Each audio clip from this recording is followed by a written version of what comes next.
all the people that I've coached, and I've coached, man, I've probably coached over 100 people easy of different ages, backgrounds, income levels. I've coached 65-year-old multimillionaires to the 14 or 15-year-old high school student that was going for Division I athletics. 100% of everybody that I've coached, 100%, exhibit behaviors as an adult as a direct result of their childhood. 100%. 100% of adults that I have coached. Again, people that walk good, talk good, look good, smell good, whatever. They think they look like they got their life in order. They're dialed in. Oh my goodness, these guys are amazing. 100% of them are exhibiting behaviors as an adult as a direct result of their childhood. So it's not if your childhood is impacting you, it's where and how often and to what degree is it impacting you.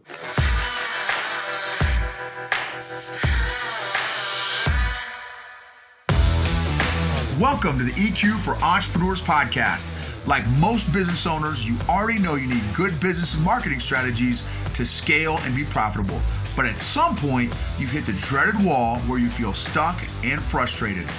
EQ for Entrepreneurs is for business owners and leaders who are honest enough to admit that they just might be the ones holding their business back and are brave enough to change that. We're Noble and Kathy, and every week we're having candid conversations about all things emotional intelligence and how growing that has allowed us to get out of our own way and is radically transforming both our businesses and our personal lives. This is the secret sauce strategy for modern entrepreneurs who are tired of hustling without seeing results and want to grow a business and a life that they love.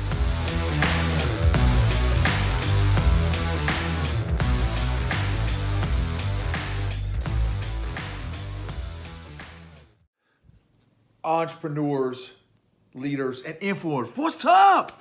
Hey, it's Noble. Super excited to join you all today, talk about an important topic that my awesome wife and I were just discussing. Just this whole EQ journey, this emotional intelligence journey, emotional growth journey as an entrepreneur. We were just talking about, we've got, so to give you some quick context here, we have got over 20 years in business through probably, over 10 different startups. From, and some of you guys have heard the story, government contracting. Some partners. We did a government contracting business with special operations guys, 2 medical imaging centers, a fitness center, executive coaching, all kinds of different businesses. Of course, the EQ for Entrepreneurs podcast. Or the 360 Movement Personal Growth Tribe on Facebook, and all these different things that we have pursued and that kind of thing.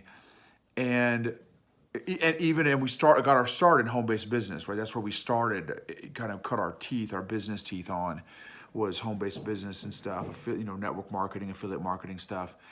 And everything in between, right? And then conventional business stuff, obviously as well, like I just mentioned. And it is amazing how much time, effort, energy it takes to be an entrepreneur, to create. It takes mental and emotional energy to create. It takes mental and emotional energy to make 1,000 decisions a day, 1,000 little teeny decisions a day.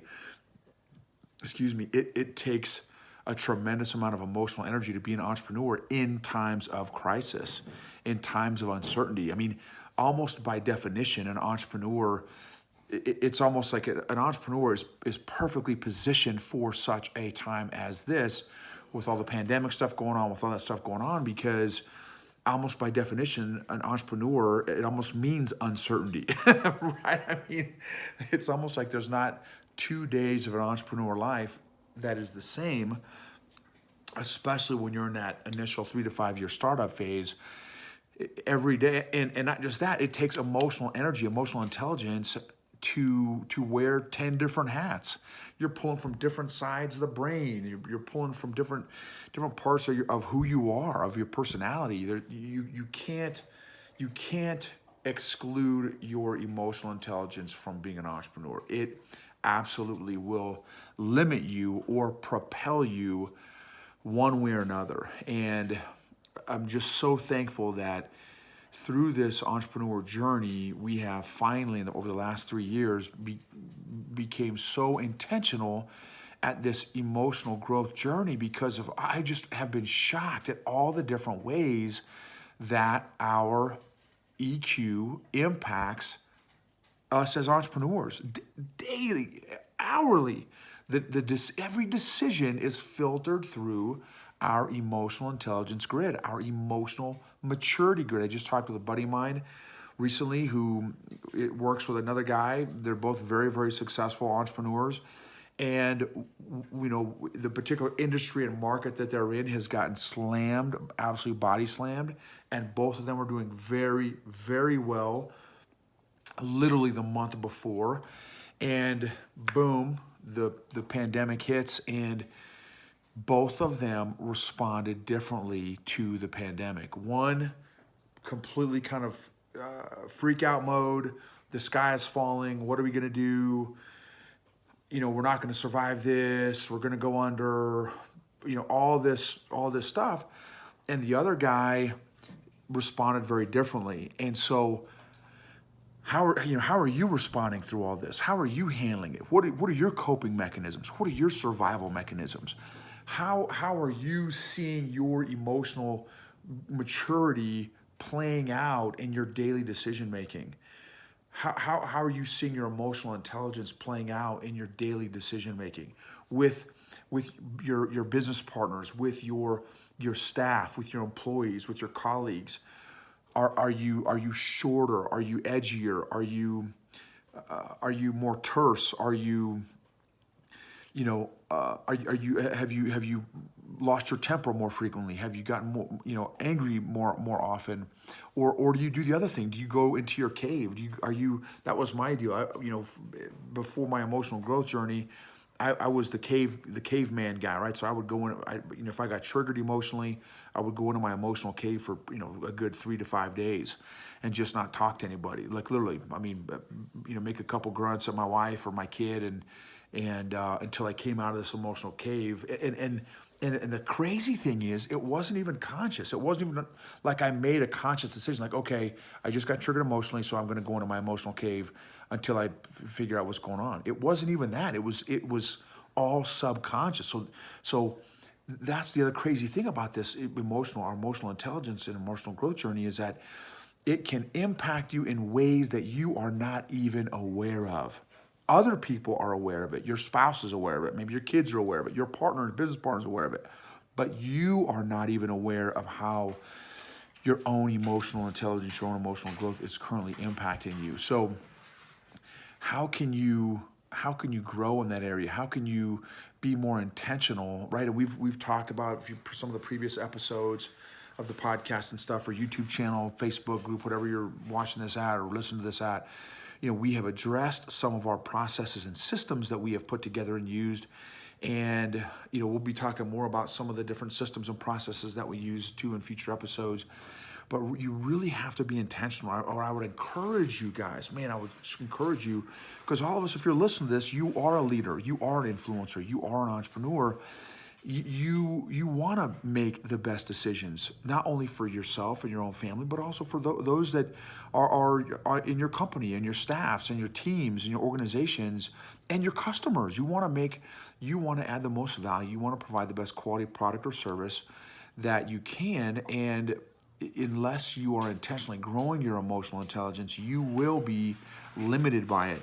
And understand too, here's the crazy thing about our emotions and feelings is that I have seen many quote unquote successful entrepreneurs that only became successful because of an emotional injury, not because they were operating out of their emotional healthiness or emotional fitness. It was actually out of their emotional injury and emotional out of shapeness, right? Because of people pleasing, or a feeling of inadequacy that was deep down driving them, a feeling of wanting to prove themselves, or whatever, right? So you can also be successful, quote unquote successful, for emotionally unhealthy reasons. So just think through that. Why are you achieving? Why are you achieving? Why are you making the decisions that you're making?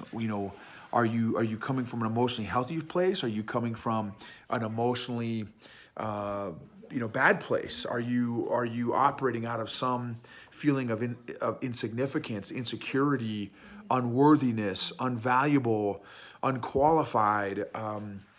Are you operating out of a self-fulfilling prophecy that your parents told you, your grandparents, your aunts, uncles, your teachers when you were a kid or whatever, that now you're operating out of these positions of this place of unhealthiness, and that you're trying to achieve? And I feel, and so don't get caught, be careful about getting caught up in achieving for the sake of achieving for the sake of people pleasing, succeeding for the sake of, whoever else, right? Because again, ultimately, that's not healthy. That's not a healthy place, and that will have consequences, right? Again, the quote that I say a lot: bitterness that's not transformed will be transferred. Bitterness and pain that's not transformed will be transferred to somebody else, to other people, to bad decision making. And again, you can do an analysis, do a decision making analysis of your financial decisions, your relational decisions, your communication, your conflict, how you handle these things, these different areas. Each one of those areas, if you do an analysis, a decision making analysis in each one of those areas, you will be able to determine and see, if you can be objective, the trends that are happening. Go back over the course of 30, 60, 90 days, 12 months, 24, 36, months, 5 years back. One of the other things that I had for most of my life was self-sabotage. As soon as I got, that's why we are not further along in our finances, why I'm not further along in my fitness, why I'm not further along in all these different areas, probably in my relationship with God, because of self-sabotage, because of my emotional intelligence. One of the things I said on one of the other previous episodes, it's tough to walk by faith or honor and believe God's promises when you hate yourself. It's tough to walk by faith. It's tough to believe God's promises. It's tough to make the best decisions possible when you hate yourself. Now, again, I know that's not everyone's deal. That was definitely my deal. And again, just another example of how my emotional intelligence literally directly impacted my bottom line. So look at some of those trends, some of those trends of decision making in these different areas of your life to see, man, you know what? I thought, for this whole time I've been blaming my wife, I've been blaming my kid, I've been blaming my business partner, I've been blaming my staff, I've been blaming my company, I've been blaming the industry, I've been blaming the market, whatever, right? You're blame, when really it's been you. It's been your decision making. It's been your victim mentality or victim mindset because you were emotionally injured as a 5-year-old or a 15-year-old or an 18-year-old or whatever. And those things are real. So please understand, I'm not trying to belittle when you have been injured emotionally, but the thing is that our emotional coping mechanisms that we established to survive when we were 5 or 6 or 10 or 15, if we did not deal with them once that coping mechanism or survival mechanism, served us, if we didn't deal with it then guess what? That is still operating. All those emotional injuries, those little emotional injuries that you had as a kid, if you did not go back at some point in your life and get healing in those areas and work in those areas intentionally, then they're still operating somehow, some way. And here's a quick testimony of my executive coaching. All the people that I've coached, and I've coached, I've probably coached over 100 people easy of different ages, backgrounds, income levels. I've coached 65-year-old multimillionaires to the 14 or 15-year-old high school student that was going for Division I athletics. 100% of everybody that I've coached, 100% exhibit behaviors as an adult as a direct result of their childhood. 100%. 100% of adults that I have coached, again, people that walk good, talk good, look good, smell good, whatever, they think they look like they got their life in order. They're dialed in. Oh my goodness, these guys are amazing. 100% of them are exhibiting behaviors as an adult as a direct result of their childhood. So it's not if your childhood is impacting you, it's where and how often and to what degree is it impacting you. And I'm talking your business stuff, your leadership stuff, your leadership decisions, your business decisions. Analyze, do an analysis, an assessment of your leadership and decision-making skills, or not decision-making skills, but of your decision-making, and really to do an honest look at them and see if you can find any trends. So just want to encourage you guys that this journey that you're on, that we're on together, is worth it. It's necessary. Hurting people hurt people and are easily hurt by people. Healed people heal people and more easily heal people, or are part of that healing process for others. So just know that this journey that we're on together is worth it. It is worth it for you. You are worth it. Your business is worth it. Your employees are worth it. Your staffs, your companies, your organizations, your customers, your families, your children are worth it. You are worth growing in this area so that you can live your best life.